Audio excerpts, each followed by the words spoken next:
Good morning, everyone, and thank you to Asian Confluence and also to Sabhya Sachi for initiating this conversation. This is so important.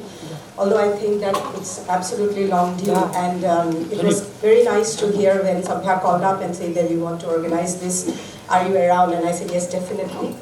And the reason why I was so happy because this is what is going on, and there was a lot of frustration inside. And this is the first conclave where we are going to talk about what is happening upstream and what we as a country, India as a country, how we respond to this or whether we should at all respond.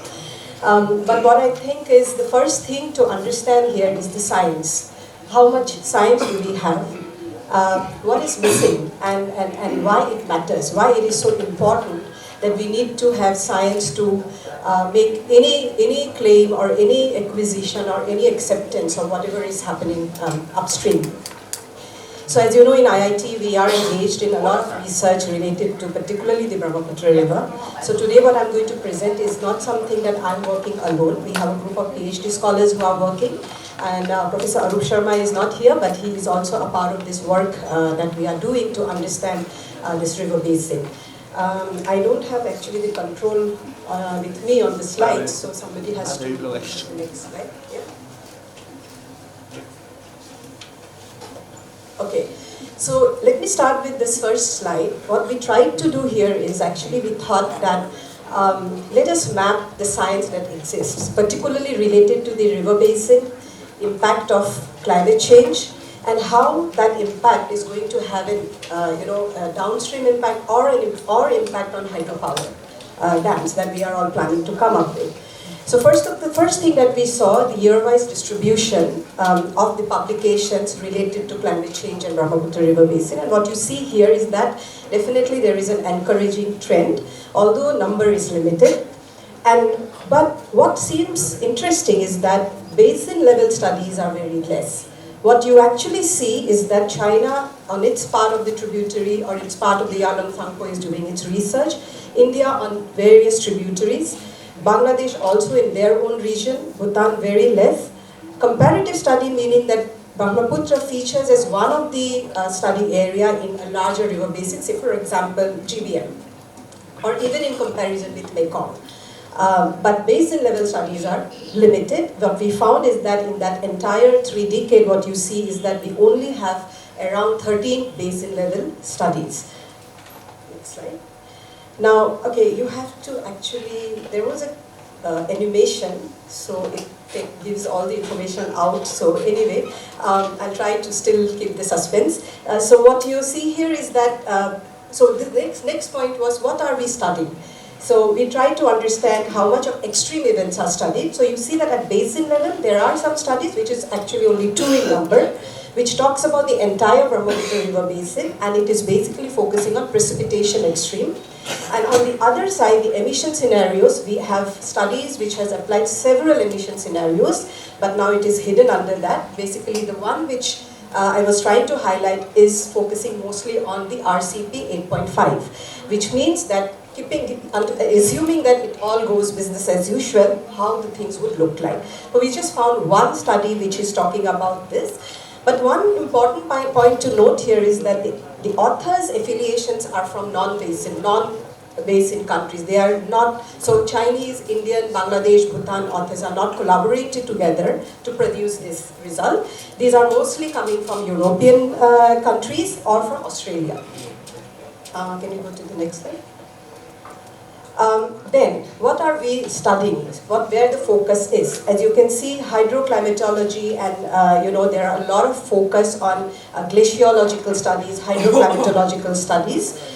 It's very skewed towards those which are of course very important, as you saw in the earlier slide, that what we say is that this is how the hydrological cycle is going to change or shift is going to happen, but we are not really connecting it to the impact, like how is it going to have an impact on livelihoods, on wildlife, public health, floods as well, and socio-economy. So this is something which we found missing. So there is studies, but those studies are not complete. So that doesn't give us the freedom to actually make any such strong prediction what would be really the impact given these hydrological changes or shift. If you can go to the next slide. So just quickly to understand what is the gap. One is there are fragmented collaboration, except one study where we found Indian and Chinese authors have jointly produced a paper. Every other studies are done individually by each country. Most important thing is the narrow geographic focus. So we do not understand the basin well. We only understand the tributaries well. There are a lot of data challenges. I don't think I have to speak about it. People who work on this area know that the data is highly securitized. So I have also explained to those who do not understand what is the securitization of data. So that's why for us also, an IIT, we had a project to collaborate with a university in China. We could not actually fulfill it because there was a lot of problem about sharing data and using same input so that we can see one common output. And the biggest gap that we saw is till date, till 2023 the study was, we didn't see any study which actually links climate change to hydropower or disaster risk. So that is one theme that was missing. So what we decided then to move a step ahead, like I said, Professor Sharma also and me, Professor Sharma and one of our PhD students, we were guiding together. Can you just go to the next slide? So we decided that let us do this with the data that is available. Let me start by saying that this is the first of a kind. This is the first time a study was conducted on the basin scale to connect whatever data is available to disasters, and I'm not going to get into the detail of it, but there is a paper already published. If you are interested, I'm happy to share so that you know more about the methodology. So I just want to bring two very interesting findings from this study. If you can go to the next slide. So what we wanted to see, because we are talking about extreme event, we wanted to see climate extreme consecutive dry days. In a year, how many days will have consecutively no rainfall at all?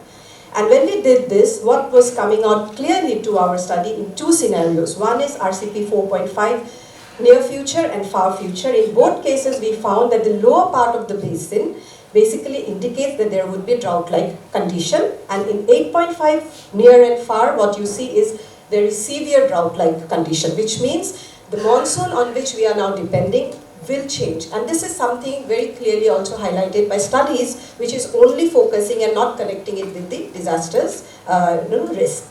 If you go to the next slide. Whereas, okay, one just point, when we say that there is going to be more dry days downstream, and there is actually going to be lesser dry days upstream, that was also interesting. Which means that consecutive wet days in the upstream area, for example, when you talk about Tibet or the Chinese area, there is going to be much more rainfall, as you can see the greener part, and whereas the area downstream is going to receive lesser wet days. So there is an increase in the number of wet days upstream. There is a decrease in the number of wet days downstream, whereas there is going to be an increase in consecutive dry days downstream, and there is going to be a decrease of consecutive dry days upstream. So what actually it is trying to say is that there will be a lot of water upstream, but there will be lesser water downstream. Now given this, how would this impact hydropower? So if you can go to the next slide. So the key pattern that comes out is that upper basin, Tibet, China will have more rain and wet days, higher inflows, which means good, there will be higher power generation. But of course, if this is not considered in the design of the hydropower dam, which we understand is not, is that risk of flooding, dam safety and sedimentation, all are going to be an issue. Lower basin, now we have to remember when I'm saying flood season, it is flood season for everyone. So during that time, you don't really need so much water. But during the lean season, that is the time when you need more water. And the lean season time period, according to this model, says that it is going to increase, which means that there would be reduced downstream flows. There will be water stress and ecological impacts. And of course, our dependence on the upstream is going to increase. Their dam release operation has to be told to us. Overall risk is, of course, there is a lot of challenge due to shifting of wet and dry days, and so definitely we need a coordinated basin-wide management, because only an administrative boundary is differentiating us as two countries, but overall we are sharing the same landscape. Okay, so So I completely agree in one thing here which was also spoken in the morning, the science is still very weak.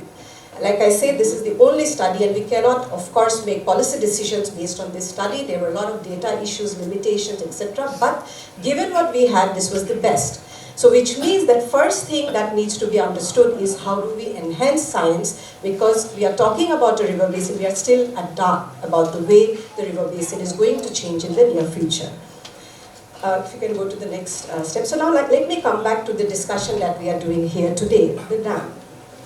One of the concerns, I'm not going to get into the dam because we have already heard in the morning.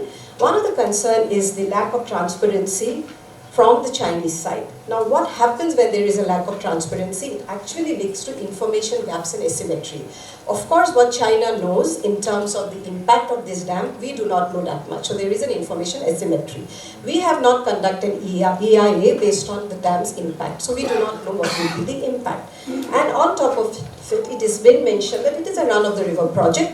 But again, we know that there are issues around run-of-the-river project as well. Ministry of External Affairs definitely has raised its concern, but I want to be very honest because as an academician, I found that response very subtle actually. I mean, we would have expected that there should have been more noise because the emphasis was protecting downstream interests. But when, as academician, we saw the kind of changes that are being predicted, it was a worrisome thing for us that it could go beyond just downstream interest because it's a seismic zone as well. Can we go to the next slide? So what happened in this entire time period? You will see a lot of publications have happened and there were many more which got now hidden because the animation is not there. But what I'm trying to say here is that there are two schools of thought that came up. Actually, I wouldn't say schools of thought, opinions. One basically said that dam is going to have a huge impact, downstream impact, but everywhere you will see a word may, maybe. Similarly, there was another paper which came up and said that these are not correct. These are just propagating an idea that this would happen. Monsoon is not going to change at all and everything would remain the same, so there will be absolutely no impact. Can you go to the next slide? So the question that I ask here in this room is that big dams, bigger questions. Are we really ready to measure the impact? Given the science just now I have taken out, which are well understood science coming out from people who work in this area, accepted for publications in journal, went through several reviews, which means there is some truth there. Given that we do not really have enough science, we do not have enough data. When I'm saying data, I'm not talking about just hydrology data, I'm talking about aquatic ecology, fisheries, socio-economic. Do we have the tools? Do we have a multidisciplinary evaluation method? Do we also understand the climate linkages? If we do not really know, what is the matter? The matter is that then we try to actually politicize a wrong narrative, and which actually at the end of the day becomes a barrier for government as well to negotiate with the right terms. So what should we do? Should we not do anything and wait for the science to be generated? Of course not. We have to find out a way, as Hydrological has very clearly mentioned, that we need to find out how we need to move from here. So I have my last slide, if you can just go to the next slide. Now this is something that I feel is so important. I think dams are not just development, and if we are all thinking here that it is about development and engineering marvel, no, I don't really think. Our experience in working in transboundary resources clearly clearly tells us it is actually states' assertion of sovereignty as well. It actually also signals to the countries that we have the technology, we have the economic capacity, and it also demonstrates that we can mobilize resource, which we actually say it's like a hard power. You are showing it clearly that we have the power to mobilize resource, control upstream infrastructure, and we are producing large-scale engineering marvels. It is also important because of the information asymmetry, which is what is happening today, we are left guessing about the potential impact. We are actually, as of now, is guessing. This would happen, they will not construct, if they construct, this is what we may do. Then, another important thing, if you remember, during the Doklam crisis, we have an MOU with China of sharing data. That data sharing was not happening because of the Doklam crisis that was happening. Now, imagine having a dam of that magnitude. It also gives them a strategic leverage, particularly in broader geopolitical negotiations. So we need to also keep that in mind. Do we really want that to happen? Ignoring China's construction, this is where it's very, very worrisome, is that it actually normalizes unilateral, non-consultative infrastructure development on shared grid, which is what has happened already. And then China is using a narrative that we plan to, become green. We are talking about climate change. We are talking about net zero. So it is basically creating a discursive power to shape the conversation that what we are doing is clean and green. And internationally it should be accepted. And given that, they are basically trying to legitimate this as a best solution as of now. And so if this goes well, if this narrative takes the center stage, then all that we are talking about today, the concerns that we have, will be sidelined, and our negotiation capacity will also be weakened. Therefore, I very strongly feel, and this is of course my opinion as coming from the background that I have, is that to say that there will be no impact is not about playing neutral. It is actually damaging India's stand to negotiate in international forum, because we will not have enough science to back that what impact this dam is going to bring. Just one last slide, and I would like to just end by saying that please let us shape the narrative before it is shaped for us. If we stay silent, they will say we have capacity, we have the control, we set the term, and it is time to reclaim the discourse. And I think my request to Sir, to you, is that we would like this debate happening in the Parliament, and it should be politicized, because it's a very important issue. Any help you need from IIT Guwahati, we are with you. Thank you.